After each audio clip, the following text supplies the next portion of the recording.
Assalamualaikum warahmatullahi wabarakatuh. Innal hamdalillah nahmaduhu wa nasta'inuhu wa nastaghfiruh. Wa na'udzu billahi min shururi anfusina wa sayyiati a'malina. May yahdihillahu fala mudilla lahu wa man yudlil fala hadiya lahu. Asyhadu an la ilaha illallah wahdahu la syarika lahu. وأشهد أن محمدا عبده ورسوله لا نبي بعد. أما بعد فإن أصدق الحديث كتاب الله وخير الهدى هدى سيدنا محمد صلى الله عليه وسلم وشر الأمور محدثاتها وكل بدعة ضلالة وكل ضلالة في النار. اللهم إني أعوذ بك أن أضل أو أضل أو أزل أو أزل أو أظلم أو أظلم أو أجهل أو يجهل علي. وصلى الله وسلم على سيدنا ومولانا محمد وعلى آله وصحبه. الحمد لله رب العالمين. أعوذ بالله من الشيطان الرجيم. بسم الله الرحمن الرحيم. فبما رحمة من الله لهم ولو كنت فظا غليظ القلب لانفضوا من حولك فاعف عنهم واستغفر لهم وشاورهم في الأمر فإذا عزمت فتوكل على الله إن الله يحب المتوكلين. إن ينصركم الله فلا غالب لكم وإن يخذلكم فمن ذا الذي ينصركم من بعده وعلى الله فليتوكل المؤمنون. Jemaah salat zuhur yang dimuliakan Allah, insyaallah pada siang ini kita akan melanjutkan kembali mengkaji tafsir surat Ali Imran ayat 159. Setelah sebelumnya kita bahas berkaitan dengan bagaimana di waktu perang Uhud kaum muslimin mengalami kekalahan. Awal-awal mengalami kekalahan karena rumah para pemanah-pemanah kemudian turun dari puncak gunung, sementara Rasulullah memerintahkan mau menang ataupun kalah tetap tidak boleh turun. Tapi ar-rumah para pemanah kemudian turun berdasarkan ijtihad. Maka tentu Rasulullah sebagai seorang pemimpin harus bersikap. Artinya kalau kita bawahannya pasukan yang sudah diperintahkan kemudian tidak mengikuti perintahnya, itu seperti apa sikapnya? Rasulullah sebagai seorang amir, sebagai pemimpin di medan perang, sebagai seorang presiden, sebagai seorang nabi, maka kemudian Rasulullah mencontohkan, fabima rahmatin minallah linta lahum, ay fabi sababi rahmatin minallah awda'aha Allahu fi qalbik ya Muhammad kunta hayyinan layyinal janib ma'a ashabik ma'a annahum khalafu amraka wa asawk. Maka dengan sebab rahmat minallahi dari Allah, linta kamu bisa bersikap lunak lahum pada mereka para sahabat.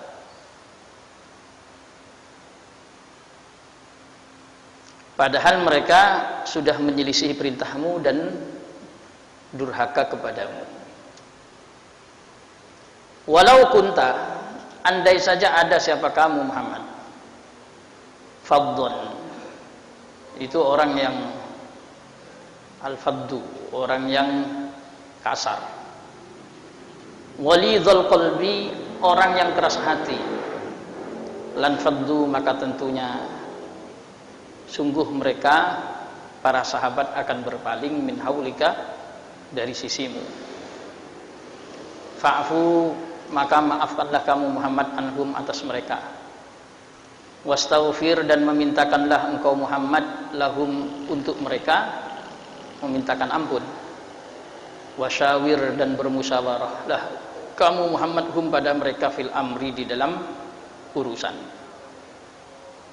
Fa idza azamta, maka apabila kamu sudah memiliki azam, iktikad yang kuat, bulat, fatawakkal, maka bertawakkallah siapa kamu, alallahi, atas Allah. Innallaha, sesungguhnya Allah, yuhibbu, itu mencintai siapa Allah, al-mutawakkilina, pada orang-orang yang bertawakal. Nah, ini Rasulullah sallallahu alaihi wasallam, para jamaah hafizakumullah, sebagai seorang pemimpin dalam peperangan, sebagai seorang nabi yang tentunya memiliki umat, waktu itu dikelilingi para sahabat. Kemudian mengatur strategi perang.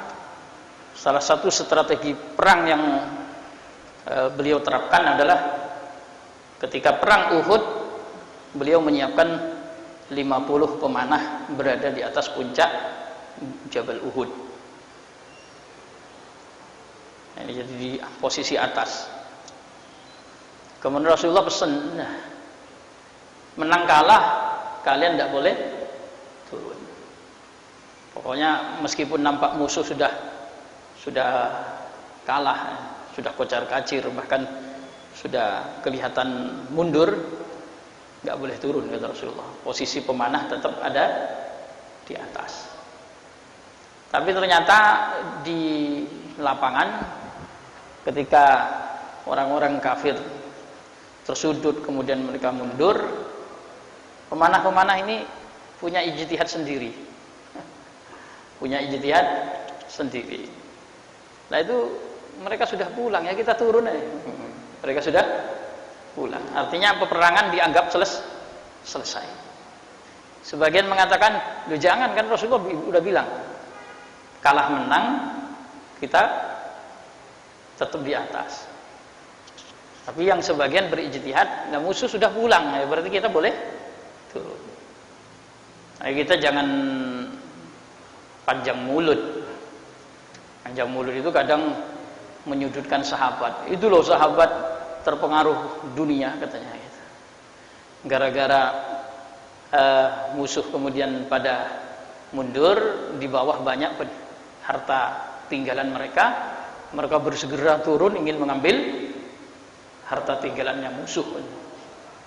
Katanya sahabat itu cinta dunia. Nah, itu namanya panjang mulut. Namanya nggak punya zauq, nggak punya apa? Akhlak, nggak punya adab kepada sahabat. Sudah nggak usah panjang-panjang. Artinya apa? Waktu itu Rasulullah memerintahkan para sahabat, kalah ataupun menang nggak usah turun dari gunung. Tapi kenyataannya mereka turun. Turunnya hasil ijtihad. Memang mereka tak sadar terhadap perintah Rasulullah, tapi mereka menganggap, lah musuh sudah pulang kok. Ini bukan masalah kalah menang lagi, musuh sudah pulang, mundur. Itu buktinya. Pasukan kudanya saja sudah pulang, pergi. Akhirnya mereka turun. Ternyata itu strateginya Khalid bin Walid. Kelihatan kayak apa? Pulang. Ternyata mengelilingi gunung, naik dari posisi belakang. Khalid bin Walid sebelum masuk Islam. Akhirnya beneran ketika mereka naik ke puncak gunung, di atas pasukan pemanah tinggal sedikit, bisa dikalahkan oleh pasukan kafir. Maka posisi strategis itu akhirnya dipegang oleh orang kafir, sehingga kaum muslimin yang ada di bawah kocar-kacir. Itu banyak akhirnya yang luka-luka. Akhirnya kemarin sudah kita bahas, ada yang komentar, jangan ngikuti komentarnya orang munafik, ya katanya. Kata Allah, orang munafik bilang apa? Coba nggak pergi, coba nggak ikut perang katanya gitu. Nah, bareng sama kami aja di rumah, kan nggak mati katanya gitu. Kata orang munafik. Jadi kata Allah jangan seperti mereka ya. Tapi Rasulullah itu loh, ketika kenyataannya mereka menyelisih perintah Nabi, kemudian bermaksiat kepada Nabi, tidak sesuai dengan perintah meskipun itu ijtihad. Tapi sikapnya Rasulullah itu seperti apa? Ternyata Rasulullah itu lunak sekali, nggak marah, nggak membentak, nggak negor, menganggap itu sebuah kesalahan fatal, enggak. Akhirnya oleh Allah diacungi jempol. Kata Allah, "Fabima rahmatin minallahi lintalahum." Muhammad, kamu bisa bersikap seperti itu karena sebab Allah menitipkan rahmat pada hatimu, sehingga kamu bisa lunak kayak begitu, bisa enggak mudah marah. Hebat sekali ya. Kalau kita gimana itu? Baru proyek gagal gara-gara ulah satu orang, marah-marah ya. Ini pasukan mati. Pasukan mati, 70 orang terbunuh. Kaum muslimin banyak yang luka. Rasulullah aja sampai dikira wafat. Saking apanya ini. Sudah luar biasa, ini urusan nyawa. Ternyata Rasulullah sikapnya enggak marah. Makanya sering kita ini kalau membawa nama Nabi itu jangan terlihat dari tekstur tubuh kita ini kelihatan seperti apa? Nabi itu jangan kelihatan Nabi yang suka marah-marah. Kamunya yang marah-marah, pembawaannya waktu membawa hadis, intonasinya itu loh. Jadi kelihatan Rasulullah bersabda, barang siapa ya, akhirnya kayak Rasulullah yang marah. Enggak. Rasulullah itu memang sikapnya lembut. Coba kita baca. Orang kencing di masjid aja, sahabat marah-marah kayak apa? Rasulullah bilang, "Dah biar." Biar. Kemudian yang marah-marah akhirnya apa? Sama Rasulullah suruh ngambil satu timba air. Tidak ada yang mengambil timba air, satu timba air sana dituang. Akhirnya sikap lembutnya Rasulullah ini membuat si A'rabi tadi itu malah doa, Allahumma arhamna wa Muhammada wa la tarhamman Muhamman ma'ahu abada. Muhammad, ya Allah, engkau rahmati aku dan Muhammad, jangan kau rahmati orang-orang yang bersama Muhammad itu, katanya. Jadi sahabat malah gak dapat doa. Jadi Masya Allah, Allahumma arhamna wa Muhammada wa la tarhamman ma'ahu abada. Ya Allah, kau sayangi aku dan Muhammad, jangan kau sayangi orang yang bersama Muhammad. Apa suka marah-marah, sementara Nabi Muhammad baik kayak begitu sikapnya. Akhirnya yang terjadi, tapi namanya Rasulullah itu murabbi, seorang pendidik. Akhirnya A'rabi yang doa kurang baik itu diluruskan. Kata Rasulullah, ya A'rabi qad tahajjarta wasi'a, katanya. A'rabi, kamu ini membatasi sesuatu yang luas. Doa itu luas, jangan pakai batas-batasan. Kalau ada batas-batasan kan gini nanti, ya Allah, ampuni kami, orang tua kami, guru-guru kami, saudara-saudara kami, kaum muslimin laki-laki dan perempuan, kecuali tetangga kami yang itu kan itu. Itu kan namanya membatasi doa. Doa itu yang luas. Nah, enggak usah. Makanya ini termasuk luasnya agama. Dari ini ulama memahami bahwasannya agama itu luas. Man amila amalan laisa alaihi amruna fa huwa raddun, itu barang siapa yang melakukan sebuah amal yang tidak ada di dalam urusan kami, itu ulama mengatakan amruna wasi. Ulama Ahlus Sunnah wal Jamaah, urusan kami itu, urusan agama Islam itu luas. Jangan mudah membatasi. Nah, ini rahmatnya Allah yang Allah berikan kepada Nabi Muhammad. Benar, wa ma arsalnaka illa rahmatan lil alamin. Kami tidak mengutusmu Muhammad kecuali sebagai rahmat bagi seluruh alam. Ya Allah, Sayyidina Anas saja beliau mengatakan, tapi memang kita susah sekali. Rasulullah itu betul-betul uswah kayak apa ya. Sayyidina Anas itu melayani Rasulullah semenjak usia 8 tahun sampai tua. Kata Sayyidina Anas, saya membersamai Rasulullah khidmah, membantu di dalamnya, mengambilkan air dan seterusnya. Masa saya nggak pernah salah? Salah ya sering, tapi nggak pernah terdengar dari lisannya Rasulullah kok marahin saya. Gara-gara apa? Keliru. Itu nggak pernah Rasulullah marah-marah. Nggak pernah. Keliru ya keliru. Makanya hanya seorang murabbi itu nanti tinggal meluruskan. Coba jangan pahami hadis, yang penting ngaji yang benar. Ada lagi sahabat itu kan sholat bicara. Sholat bicara itu gimana? Rasulullah lagi sholat, di belakang pada bicara, ngobrol. Coba doanya Rasulullah setelah selesai, Rasulullah bilang apa? Inna hadhis sholah la yasluhu fihi la tasluhu fiha syai'un min kala min nas. Katanya Rasulullah, sholat ini nggak pantas dibuat tempat ngobrol. Innama huwa tasbih wa takbir wa tahmid wa qiraatul Quran. Kata Rasulullah, sholat itu tempatnya baca tasbih, baca takbir, baca tahmid, tempatnya baca Quran. Nggak ada marah-marahnya itu. Ada lagi orang sholat ketika Rasulullah posisi rukuk, kemudian dia baru masuk masjid, nyampe di pintu, belum sempat gabung ke shaf, karena takut gak kebagian rukuk bersama Rasulullah. Mulai dari pintu langsung rukuk, Allahu Akbar, rukuk. Setelah itu kemudian sambil melangkahkan kaki ke depan, bergabung ke shaf, jalan ke depan. Selesai jalan gabung ke shaf, Rasulullah selepas salam tanya Rasulullah, man fa'ala kadza wa kadza. Siapa barusan yang melakukan model begini, katanya.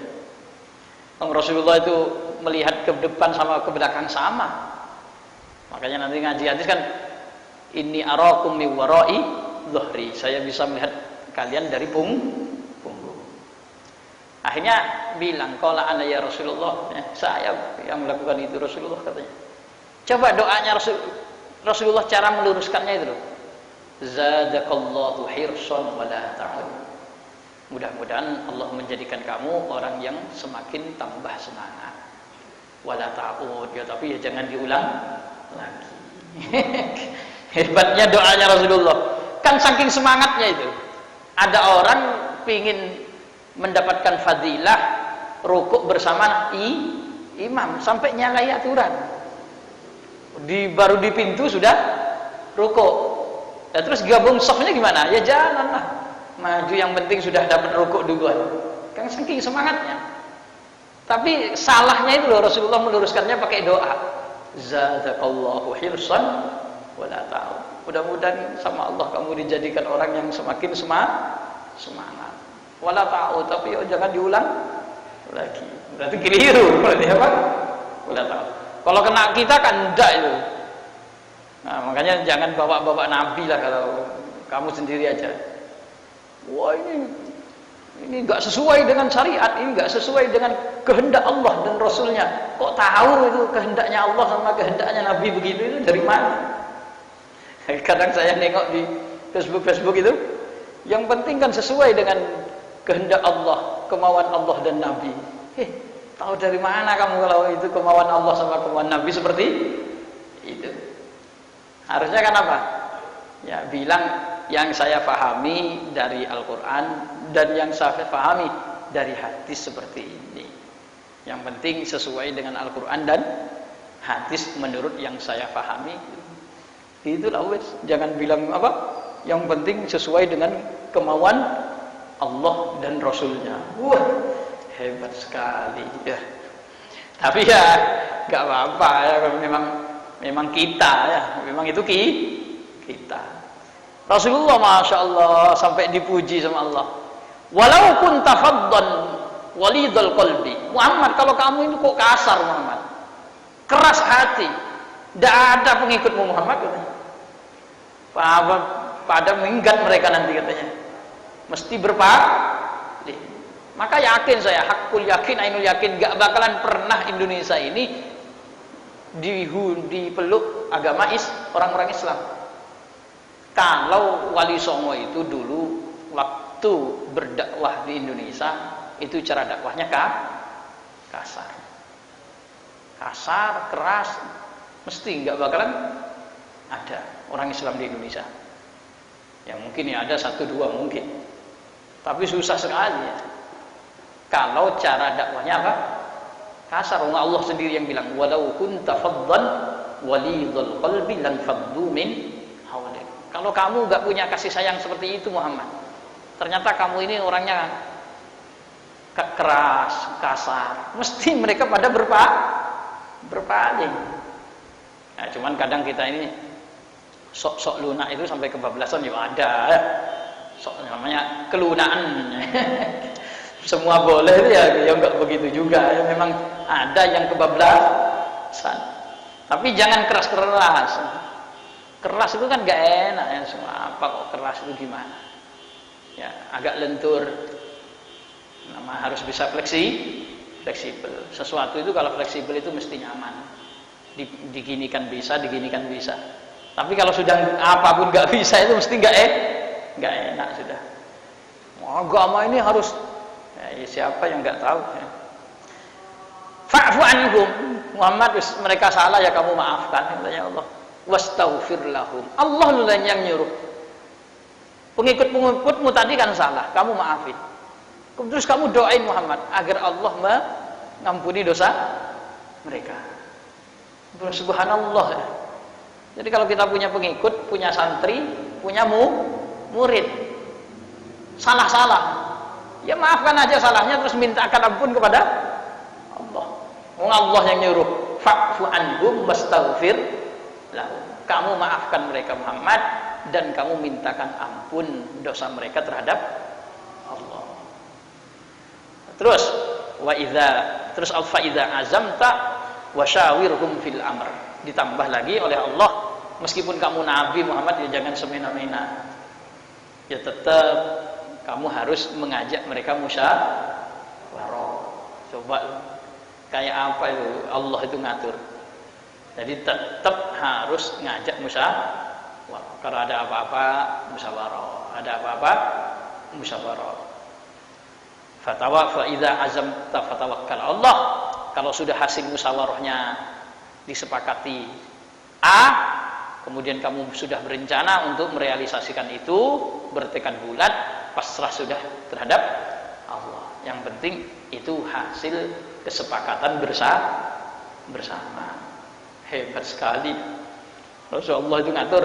Ya sudah, hasil kesepakatan bersamanya begini. Iya, meskipun Nabi tahu hasil kesepakatan bersama ini gak cocok. Itu ada itu. Mana sudah dapat gelar apa? Gelarnya saja ya. Doktor. Tapi nggak punya adab kan gimana itu ya. Model ngajinya gimana saya heran. Nabi Muhammad itu nggak ada yang tahu yang gaib itu kecuali hanya Allah. Andai saja kata Nabi Muhammad, saya itu tahu yang gaib, mesti saya akan memperbanyak amal soleh. Itu buktinya Nabi Muhammad di perang Uhud sampai luka-luka sampai kan. Kalau Nabi Muhammad tahu, sampai tengok di YouTube kata persis kurang lebih kan. Kalau Nabi Muhammad itu tahu kalau akan dirinya tertimpa keburukan, nggak bakalan berangkat ke perang Uhud katanya itu. Subhanallah, ngaji kok begitu tuh gimana? Nabi Muhammad sering tahu kalau akan ada kejadian seperti ini, akan ada kejadian seperti ini. Tapi kan masalahnya Allah nyuruh apa? Wasyawirhum fil amr. Ada masalah musyawarah. Fa idza azamta fatawakkal 'ala Allah. Hasil keputusan musyawarahnya bagaimana? Kamu bertekad bulat, sudah setelah itu pasrahkan kepada Allah. Innallaha yuhibbul mutawakkilin. Sesungguhnya Allah itu mencintai, menyukai orang-orang yang bertawakal. Itu Nabi Muhammad. Makanya Nabi Muhammad itu bukan kok nggak tahu terhadap apa? Sampai saya yakin Rasulullah itu tahu kalau bakalan begitu tahu. Kenapa? Kok Rasulullah tetap menjalankan kalau sudah tahu kayak begitu? Karena saking kuatnya lapang dadanya, tawakalnya Rasulullah. Makanya beliau kan sering bilang, "Lau ta'lamuna ma a'lam la dhuhiktum qalilan wa la bakaitum katsiran." Kalau kamu itu bisa tahu seperti yang aku tahu, mesti kamu itu sering menangis, sedikit tertawa. Tapi Rasulullah kok bisa balance gimana? Ya masalahnya alam nashrah laka sadra. Allah sudah bikin jembar dadanya Rasulullah. Jadi Rasulullah siap menghadapi akan ada musibah ini, akan ada musibah ini, nanti akan ada ini, akan ada ini. Tapi lapang dadanya Rasulullah. Maka Rasulullah jalankan semuanya itu. Tapi tetap aja balance. Dia enggak harus ketakutan, wah nanti kalah kok berangkat ini gimana? Ya enggak. Rasulullah tahu kayak begitu. Dengan ngaji betul. Yang penting ngaji dipikir ya. Ada orang ngaji enggak berani nyebut sayyid kepada keturunannya Rasulullah, ada. Gimana itu waktu ngaji hadis Muslim itu saya heran ya. Rasulullah itu bilang cucunya kepada cucunya lagi Rasulullah duduk, ibni hadza sayyidun. Cucuku, Rasulullah pakai bahasa anakku, ini adalah sayyid. Rasulullah itu pakai bahasanya ibni hadza sayyidun. Yuslihu baina fi'ataini 'azimatain minal muslimin. Kelak dia yang akan mendamaikan di antara dua kelompok besar kaum muslimin yang sedang bertikai. Nanti di hadis yang lain sampai Rasulullah tahu kalau dia yang akan menjadi korban, meninggal, terbunuh. Tapi apakah Rasulullah terus mau gimana? Ya sudah, itu ilmunya Allah yang Allah perlihatkan kepada Rasulullah. Ya cucu ya tetap cucu. Dan pelaku-pelakunya Rasulullah tahu loh, yang bakalan membunuhnya itu tahu. Tapi ternyata ya namanya sahabat ya tetap sahabat, diperlakukan apa? Seperti sahabat. Bukan dibilangi, kan kamu besok yang akan begini karena saya. Allah. Gimana nggak tahu? Rasulullah sendiri tahu. Al-khulafa min ba'di 30 ama. Nanti khalifah setelahku itu hanya berjalan 30 tahun. Tsumma yakunu mulkan mulka. Setelah itu yang ada hanya sistem seperti kerajaan-kerajaan. Awalnya berjalan 30 tahun, tahu detail. Abu Bakar, Umar, Utsman, Ali. Hitung coba, kan 30 tahun. Cuma kurang sedikit itu, makanya ulama memasukkan kepemimpinan Sayyidina Husain. Kenapa? Karena untuk tuntas 30 tahun itu harus memasukkan beliau. Khulafa min ba'di 30 khalifah sesudahku hanya berjalan 30 tahun. Coba Rasulullah kok bisa tahu? Kemudian yang ada hanya kerajaan-kerajaan, sistem kerajaan. Nanti di akhir zaman akan ada ini. Sampai Rasulullah cerita akan ada Imam Mahdi.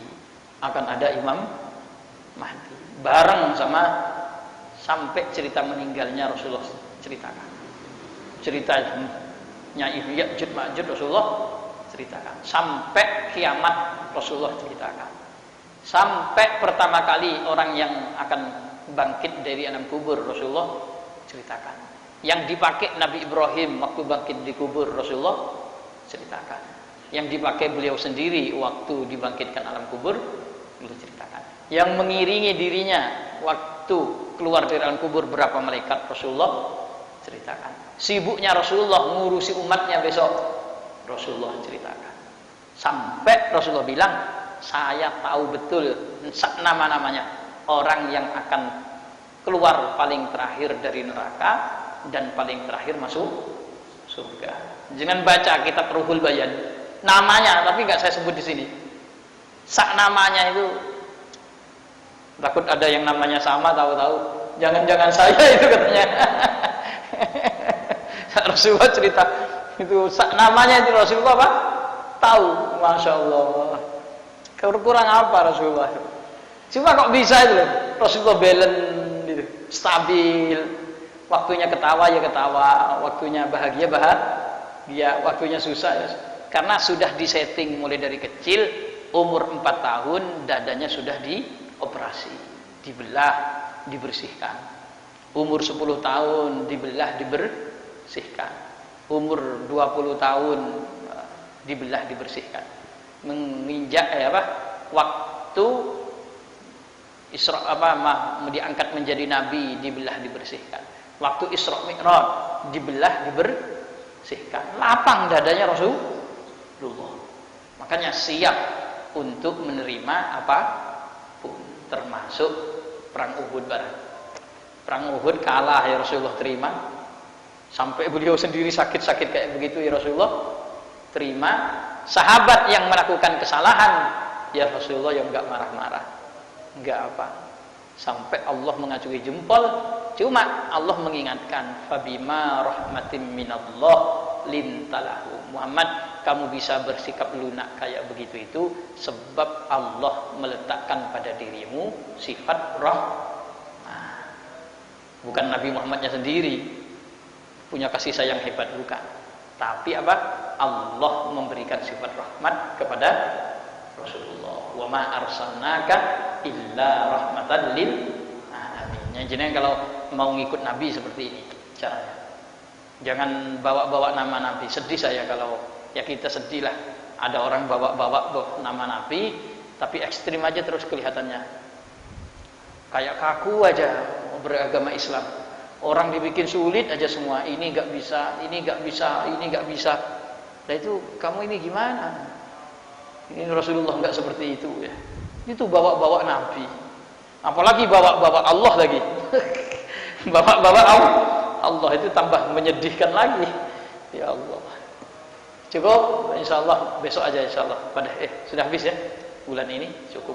Nah, mudah-mudahan masih panjang umur. Bulan berikutnya nanti kita akan lanjutkan kembali surat Al-Imran 159 insyaallah. Nah, ada yang nanya? Kalau nggak ada kita tutup. Nggak ada yang nanya ya? Ya sudah, kita cukupkan sekian dulu. Subhanakallahumma bihamdik asyhadu an la ilaha illa anta astaghfiruka wa atubu ilaik. Assalamualaikum warahmatullahi wabarakatuh.